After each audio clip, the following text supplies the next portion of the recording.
আসসালামু আলাইকুম বন্ধুরা, সবাই কেমন আছো? আজকে ডাল রান্না করছি, সাথে আলু দিয়েছি একটা, হলুদ মরিচ ধনিয়া যা যা লাগে, তেল লবণ, একটু পানি দিয়ে দিলাম, চুলা জ্বালিয়ে দিচ্ছি। বন্ধুরা দেখো, ডালটা কি সুন্দর হয়ে গেছে, সাথে একটা আলু দিছিলাম।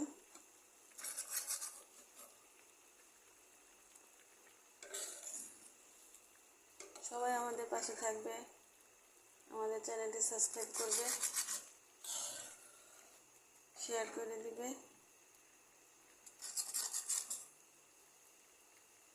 ডাল বোনা খেতে কিন্তু ভালো লাগে খুব, রুটি বা ভাতের সাথে খেতে পারো সবাই।